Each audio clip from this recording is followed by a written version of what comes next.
आज की कक्षा में आप सभी बच्चों का स्वागत है। सभी बच्चों को प्रणाम। पिछली कक्षा में हमने वर्ण विचार के बारे में थोड़ी बहुत जानकारी प्राप्त करी थी कि वर्ण क्या होते हैं, वर्णों के कितने भेद होते हैं। ये मैंने आपको बताया था कि वर्णों के 2 भेद होते हैं, स्वर और व्यंजन। और हमने स्वरों के बारे में जानकारी प्राप्त कर ली थी कि स्वर कितने होते हैं, उनको कितने भागों में बांटा गया है। 2 भागों में बांटा गया है, ह्रस्व स्वर और दीर्घ स्वर। ह्रस्व स्वर 4 होते हैं और दीर्घ 7 होते हैं और हिंदी में कुल 11 स्वर होते हैं। ये हमने पढ़ लिया था। एक बात और ध्यान रखना है आपको कि जो स्वर होते हैं वो उच्चारण की दृष्टि से स्वतंत्र होते हैं, अर्थात उनका जो उच्चारण करते हैं तो उसमें किसी अन्य वर्ण की हमें आवश्यकता नहीं होती है। अब हम पढ़ेंगे व्यंजन। जो दूसरा भेद है वर्णों का वो क्या है, व्यंजन। आज हम व्यंजन के बारे में पढ़ने वाले हैं। अब व्यंजन में मूल व्यंजन का उच्चारण नहीं हो सकता। तो मूल व्यंजन कौन से होते हैं, पहले मैं आपको समझा देती हूँ कि मूल व्यंजन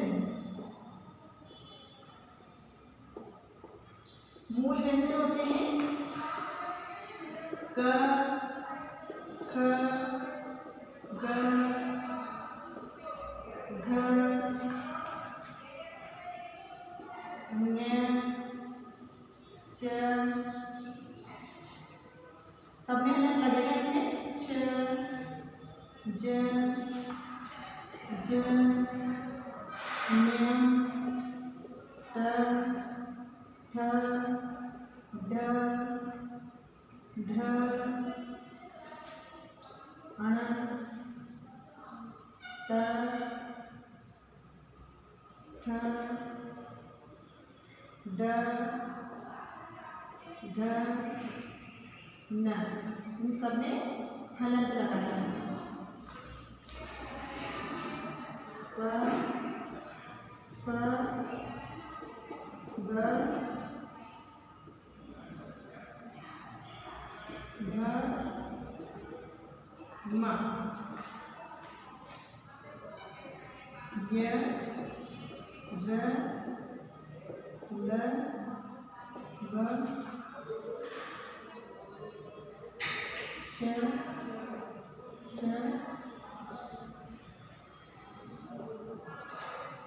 स और ह। ये मूल व्यंजन है। मूल व्यंजन अब कितने हैं, व्यंजन की संख्या होती है 33 होती है। कुल कितनी संख्या होती है, 33 होती है। लेकिन अब आप ये देखिए, इसके नीचे लगा हुआ है हलंत लगाया है। सबके नीचे ऐसे हलंत का चिन्ह लगाया हुआ है। तो जहाँ हलंत का चिन्ह लगा होता है उसका उच्चारण हम नहीं कर सकते। तो मूल व्यंजन में हमेशा हलंत लगा होता है। लेकिन उच्चारण की दृष्टि से हम व्यंजन पढ़ना चाहते हैं, क्योंकि हमें तो उच्चारण भी करना होता है ना। तो उच्चारण की दृष्टि से इन सब में स्वरों का मेल होता है। जैसे अस्वर इनमें मिलता है, इनका उच्चारण हम कर सकते हैं। तो उच्चारण की दृष्टि से हम व्यंजनों का वर्गीकरण आज पढ़ने वाले हैं। तो ये मूल व्यंजन है। अब लिखिए, उच्चारण की दृष्टि से व्यंजनों का वर्गीकरण। स्वर हमने पढ़ी थी, स्वर 11 होते हैं। अब हम आज व्यंजनों का वर्गीकरण करेंगे, क्योंकि उच्चारण का मतलब है उनमें स्वर मिल जाता है। यानी जैसे समझ लो, जैसे क है, इसका उच्चारण नहीं हो सकता, इसमें हमने अ मिला दिया तो इसका उच्चारण हो जाएगा कर। यहाँ है कर, इसमें ई मिला दिया हमने तो इसका उच्चारण हो जाएगा की। तो आप समझ रहे होंगे कि जिन भी व्यंजनों में स्वर मिल जाता है तो स्वर जैसे ही उसमें मिलता है उसका उच्चारण संभव हो पाता है। यानी स्वरों के बिना इनको हम नहीं बोल सकते। तो सबसे पहले तो हम व्यंजन किसे कहेंगे, परिभाषा लिख लेते हैं और उसके बाद हम उसका वर्गीकरण कर देंगे। तो ये वर्गीकरण में लिख तो दिया है, लेकिन इसके पहले हम परिभाषा लिखेंगे इसकी, कि व्यंजन कहेंगे किसे, है ना। तो पहले परिभाषा और फिर वर्गीकरण बाद में कर देंगे। परिभाषा लिखो,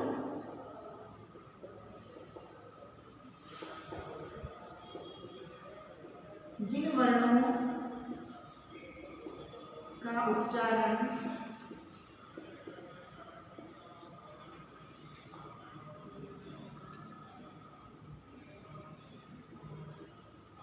स्वरों की सहायता से किया जाता है उन्हें व्यंजन कहते हैं।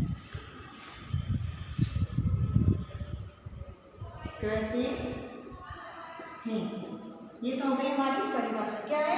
जिन वर्णों का उच्चारण स्वरों की सहायता से किया जाता है उन्हें व्यंजन कहते हैं, है ना। तो हम पढ़ने वाले तो वर्गीकरण ही है, लेकिन पहले हम इसकी परिभाषा जान लेते हैं कि व्यंजन किसको कहते हैं। व्यंजन का उच्चारण किसकी सहायता से किया जाता है?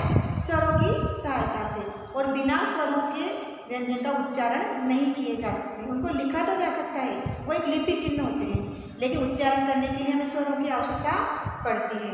तो अभी हम इनका वर्गीकरण करते हैं। तो लिखिए यहाँ पे,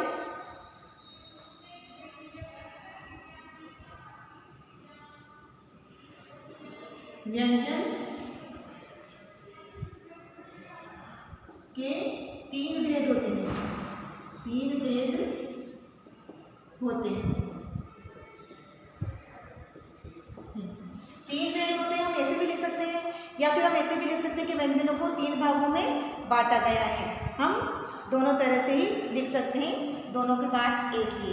3 भागों में बांटा गया है, हम ये लिखते हैं, या फिर व्यंजनों के 3 भेद होते हैं, हम ऐसे लिखते हैं। तो दोनों तरह से ही हमारा आंसर सही होगा। अभी 3 भेद कौन कौन से थे पहले हम यहाँ लिख लेते हैं, उसके बाद इसका वर्गीकरण करेंगे। तो 3 भेद है। पहले तो सबसे पहला है इसमें स्पर्श व्यंजन। स्पर्श व्यंजन। दूसरा है अंतस्थ व्यंजन। अंतस्थ व्यंजन।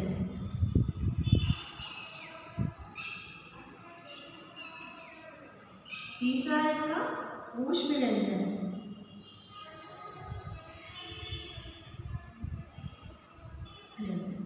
कितने भेद होते हैं? 3 भेद होते हैं। व्यंजन को हमने कितने भागों में बांट लिया है? 3 भागों में। कौन कौन से? स्पर्श व्यंजन, अंतस्थ व्यंजन और ऊष्म व्यंजन। साथ में उनकी संख्या भी लिख लेते हैं। स्पर्श व्यंजन कितने होते हैं? 25 होते हैं। कितने होते हैं स्पर्श व्यंजन? 25। इनकी संख्या 25 होती है। अंतस्थ व्यंजन की संख्या में 4 होते हैं और ऊष्म व्यंजन में कितने होते हैं? 4। तो ये सब आप पहले अपनी कॉपी में आप नोट कर लीजिए कि व्यंजन, मूल व्यंजन कौन कौन से होते हैं? मूल व्यंजन वही होते हैं सब जो ये 33 होते हैं, लेकिन मूल व्यंजन जो होते हैं उनका हलंत लगा होता है और उनका उच्चारण हम नहीं कर सकते। तो यहाँ प्रत्येक जो लिपि चिन्ह है, लिपि चिन्ह कहेंगे क्योंकि इनका उच्चारण नहीं कर पा रहे हैं। जब इसे स्वर मिलेगा तभी इनका उच्चारण हो पाएगा, इसीलिए हमको लिपि चिन्ह कह सकते हैं एक तरह से, है ना। तो स्वरों का तो हो सकता है क्योंकि स्वर तो उच्चारण की दृष्टि से स्वतंत्र होते हैं, क्योंकि स्वर तो खुद ही उच्चारण करवाने के काम आते हैं ना, इसलिए स्वर का तो हो सकता है, लेकिन व्यंजनों का नहीं हो सकता जब तक उसमें स्वर नहीं जुड़े। तो ये मूल व्यंजन है जिनका उच्चारण नहीं किया जा सकता, अर्थात ये मूल लिपि चिन्ह है। लेकिन जो व्यंजन उच्चारण की दृष्टि से हम वर्गीकरण करेंगे तो इसके बारे में हम पहले जान लेते हैं परिभाषा कि जिन वर्णों का उच्चारण स्वरों की सहायता से किया जाता है उन्हें व्यंजन कहते हैं। व्यंजन के 3 भेद होते हैं, स्पर्श व्यंजन, अंतस्थ व्यंजन और ऊष्म व्यंजन। स्पर्श व्यंजन की संख्या 25 होती है, अंतस्थ व्यंजन 4 होते हैं और ऊष्म व्यंजन भी 4 होते हैं। तो मुझे आशा है कि आपने ये कॉपी में नोट कर लिया होगा, इसको लिख लिया होगा। अब हम आगे इसका वर्गीकरण कर लेते हैं।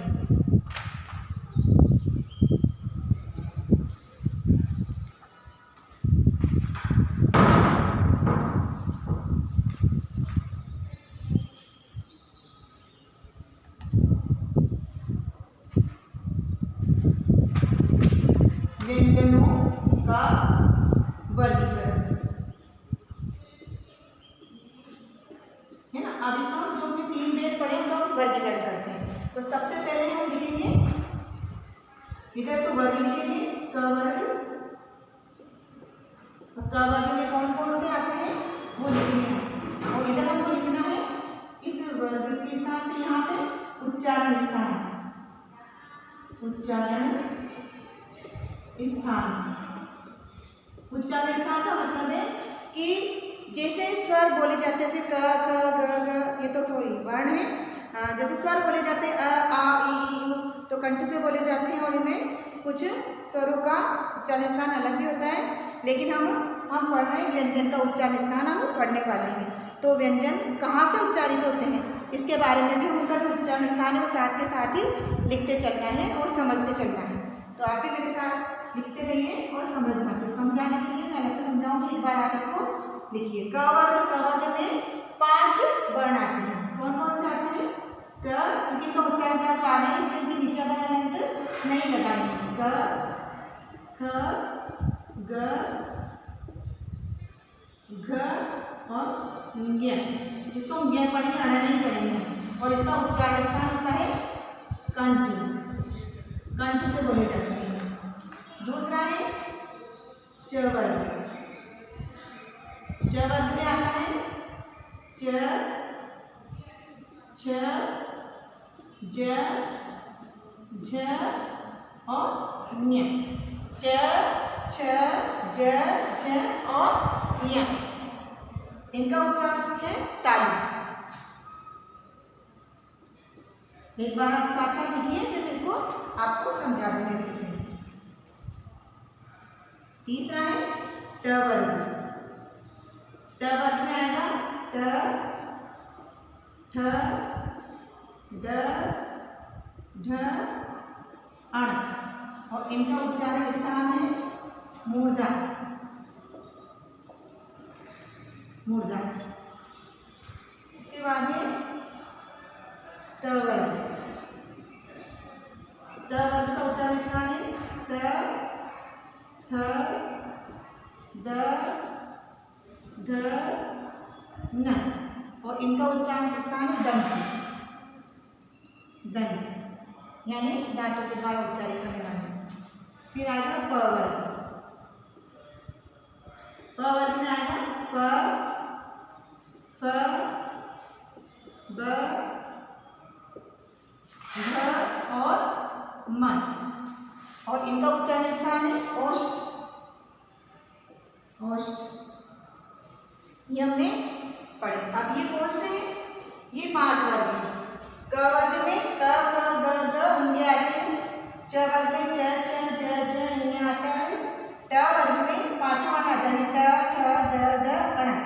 और त वर्ग में त, थ, द, ध, न। और प वर्ग में आएंगे प, फ, ब, भ, म।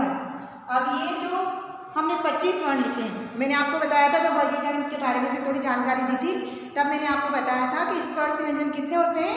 25 होते हैं। तो ये 5, 5, 10, 5, 15, 5, 20 और 5, 25 की कुल संख्या कितनी है? 25। और ये क्या है? स्पर्श व्यंजन, स्पर्श व्यंजन,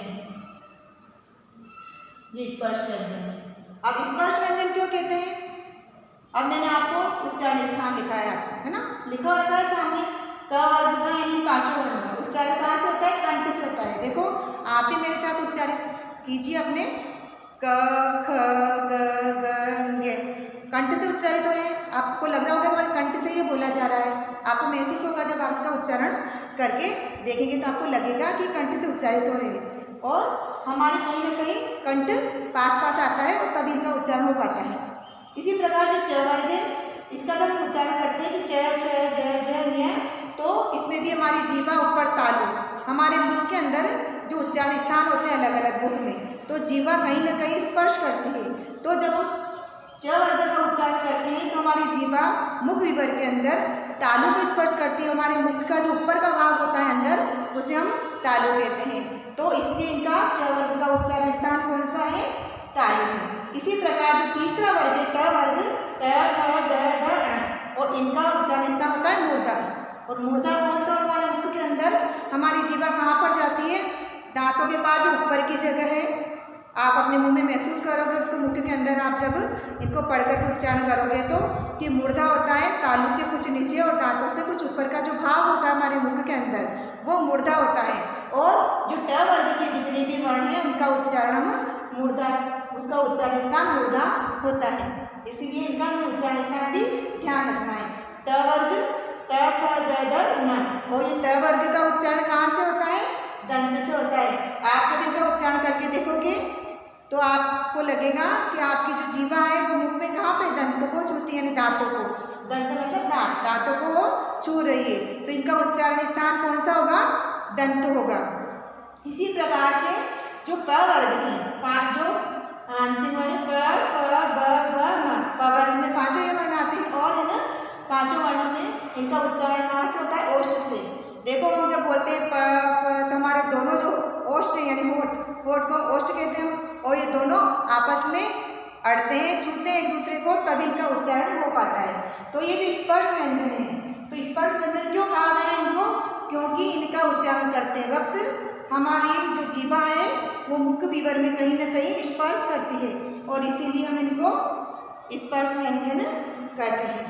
तो ये तो आपको समझ में आ गया होगा कि स्पर्श व्यंजन क्या होते हैं। अब हम आगे पढ़ेंगे अंतस्थ व्यंजन। तो ये पहला भाग था हमारा स्पर्श व्यंजन हो गया, है ना। अब दूसरे नंबर पे क्या था हमारे? अंतस्थ व्यंजन। अंतस्थ व्यंजन, अंतस्थ व्यंजन होते हैं, कितने होते हैं संख्या में? 4। अभी लिखा था मैंने 4 होते हैं। कौन कौन से होते हैं? य, र, ल और व। कितनी संख्या है इनकी? 4। और स्पर्श कितने थे हमारे? 25। ठीक है ना, 4 होते हैं, य, र, ल, व। इनको अंतस्थ व्यंजन होते हैं क्योंकि हमारे अंतर से निकलते हैं, अर्थात जो कंठ से और जीवा के बीच की जो स्थिति होती है, यानी जीभ कहीं छूती भी नहीं है और डायरेक्ट कंठ से भी नहीं होते हैं, दोनों के बीच की जो स्थिति होती है उससे ही उच्चारित होते हैं, इसलिए हम उनको क्या कहते हैं? अंतस्थ व्यंजन कहते हैं। कौन कौन से? य, र, ल, व। ये 4 क्या है?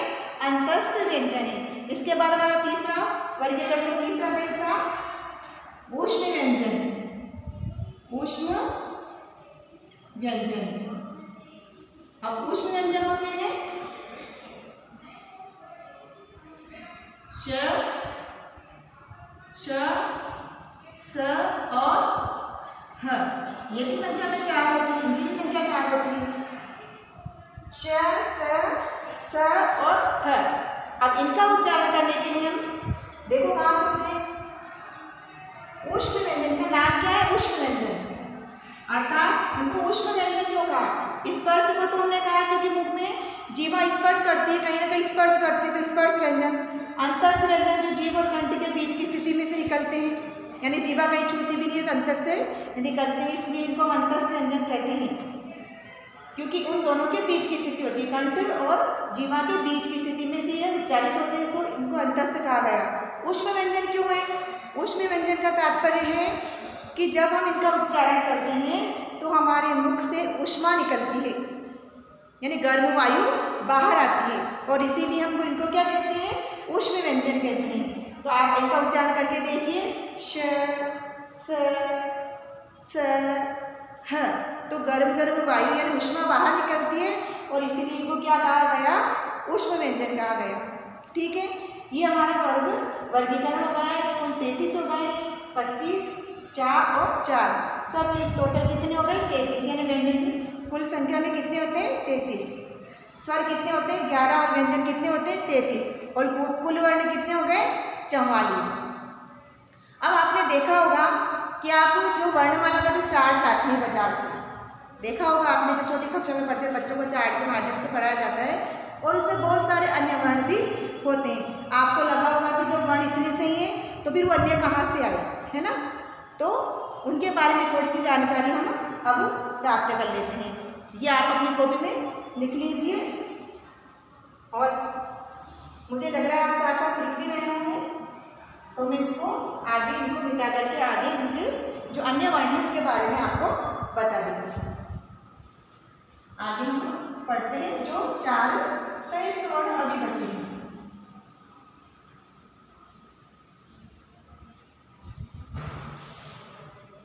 आगे हम इसके बारे में पढ़ेंगे। अब हम किसके बारे में पढ़ रहे हैं? संयुक्त वर्ण। संयुक्त वर्ण। अब संयुक्त वर्ण क्या होते हैं? संयुक्त वर्ण के दो, व्यंजन के दो,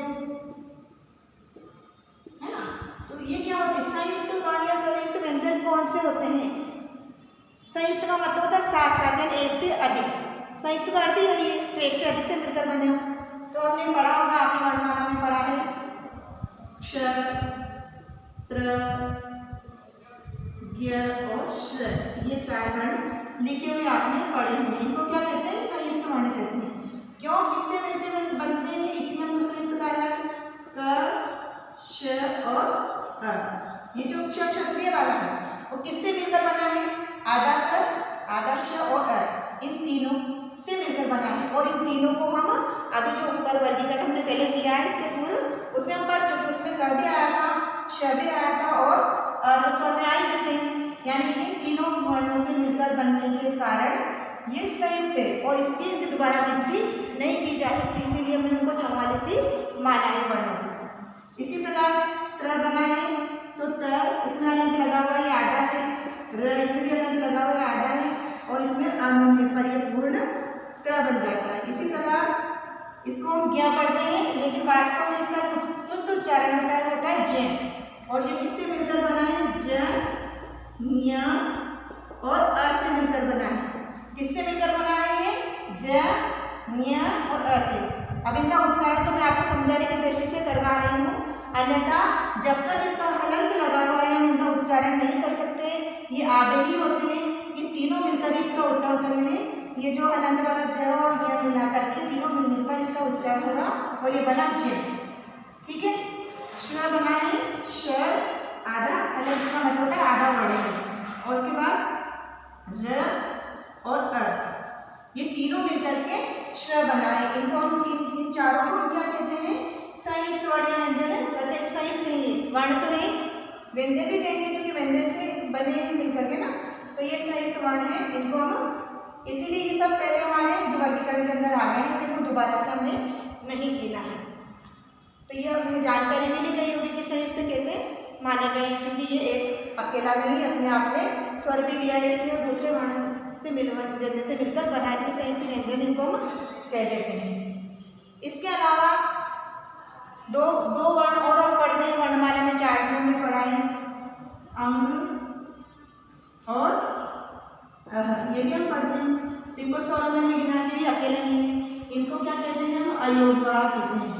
अयोग वाह इनको कहा गया है हिंदी वर्णमाला में, और ये उन्हीं से मिलकर बने, इसलिए इनको भी वर्गीकरण में बस 44 ही वर्ण माने गए हैं, 11 स्वर और 33 व्यंजन, और इनको हम अयोगवाह कहते हैं, इनको हम संयुक्त वर्ण कहते हैं। तो ये चीज़ आपके समझ में आ गई होगी, मुझे ऐसी आशा है कि आप समझ चुके होंगे कि इनको हमने वर्णों में क्यों नहीं गिना, व्यंजनों में क्यों नहीं गिना। 33 के अलावा है क्योंकि यह संयुक्त ही अकेले अपने आप में पूर्ण नहीं है, ये स्वर से मिला करके और अन्य व्यंजन मिलकर के यह बने, इसलिए इनको संयुक्त वर्ण कहते हैं और इनको हम अयोगवाह कहते हैं।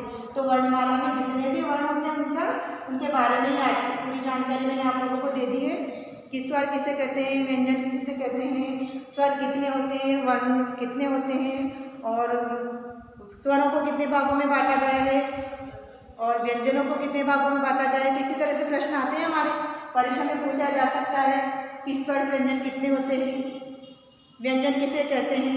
तो प्रश्न आपके ऐसे बनेंगे परीक्षा में कि व्यंजन किसे कहते हैं, तो आपको परिभाषा बतानी है कि जिन वर्णों को स्वरों की सहायता से बोला जाता है उन्हें हम व्यंजन कहते हैं। पूछ लिया जाए कि व्यंजन कितने होते हैं, तो 33 होते हैं। संख्या कितनी होती है व्यंजनों की? 33 होती है। प्रश्न आता है अगर ऐसे पूछा जाए आपसे कि स्पर्श व्यंजन कितने होते हैं, तो 25 होते हैं। प्रश्न ऐसे भी पूछा जा सकता है कि प वर्ग में कौन कौन से वर्ण आते हैं। वर्ग मैंने भी बताया था कि प वर्ग में 5 वर्ण प प ब ब म आएंगे, क वर्ग में क ख ग घ ञ आएंगे। तो ये चीज़ें भी हमें ध्यान रखनी है।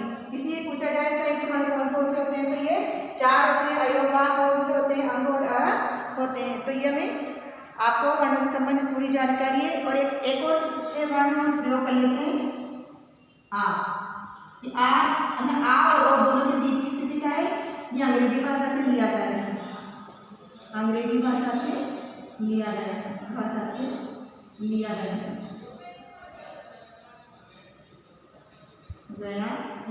देखो ऐसा क्या होता है, भाषा क्या होती है? अर्जित होती है, और भाषा हमेशा एक जैसी रहती है, उसका रूप निरंतर बदलता रहता है, प्रगतिशील है क्योंकि भाषा, तो उसमें बदलाव भी आते रहते हैं। इसीलिए हमने इस अंग्रेजी से भी ग्रहण कर लिया। तो आप देखा होगा डॉक्टर लिखते हैं हम, तो हम ऐसे लिख देते हैं डॉक्टर, लिखते हैं नहीं लिखते हैं? हिंदी अंग्रेजी दोनों में भी, आजकल हिंदी में भी आता है ऐसे लिखा हुआ, है ना। तो इस आप हमने ग्रहण करा है, बाहर से ग्रहण किया है। इसी प्रकार से भाषा क्योंकि परिवर्तनशील है और इसलिए जो ज्ञ, अब आप कहते हो ना कि दीदी ने लिखा है जय और जय है, तो है ना, तो ये पूर्व प्राचीन काल से इसका उच्चारण जय ही होता आया था। लेकिन धीरे धीरे क्योंकि भाषा परिवर्तनशील है और इसीलिए इसमें परिवर्तन आता गया और आज वर्तमान समय में इसका उच्चारण किसकी तरह किया जाता है? इसका उच्चारण होने लगा है कैसा? ग, य और इन तीनों को मिलाकर ये क्या बन गया है? ज्ञ। तो वर्तमान समय में इसका उच्चारण इसी तरह से किया जाता है, ज्ञ ज्ञानी वाला ही हम पढ़ते हैं। लेकिन प्राचीन काल में वेदों में जब से ये भाषा चली आई तब से इसका उच्चारण कैसा होता था? जय। यानी विज्ञान को विज्ञान नहीं कहकर क्या कहा करते थे? विज्ञान। लेकिन वर्तमान समय इसका रूप निरंतर बदलता गया और इसका उच्चारण किसकी तरह होने लगा है? ज्ञ की तरह। तो ग, य और अ से मिलकर ये बना है। लेकिन अगर आपसे पूछा जाए, अगर आपसे ये पूछा जाए कि ज्ञ कैसे बना है, परीक्षा में यदि प्रश्न आता है तो हम इसको हम राइट नहीं कर सकते, ये गलत ही होगा। सही हमारा कौन सा होगा? ये होगा, क्योंकि प्राचीन काल में ये शब्द इन्हीं से मिलकर बना है, वाणी से, सॉरी शब्द नहीं, वाणी ये इसी से बना है संयुक्त वर्ण। लेकिन ठीक है, भाषा में बदलाव है, इसका उच्चारण इसका बदल गया है, लेकिन वो बना उनसे ही मिलकर है, इसलिए हम उनका यही रूप इसका मानने हैं। और ये तो हम जो अभी वर्तमान समय में जैसा उच्चारण कर लेते हैं उसी हिसाब से ही माना तो सही रूप इसके यही का वर्गीकरण यही सही माना जाएगा, ज, य और अ। तो मुझे आशा है कि आपको समझ में आ गया होगा। आज की कक्षा में हम इतना ही पढ़ेंगे और आगे फिर हम इसके आगे की जैसे वर्ण से शब्द बनते हैं तो शब्दों के बारे में हम आगे पढ़ेंगे। आज की कक्षा में इतना ही, धन्यवाद।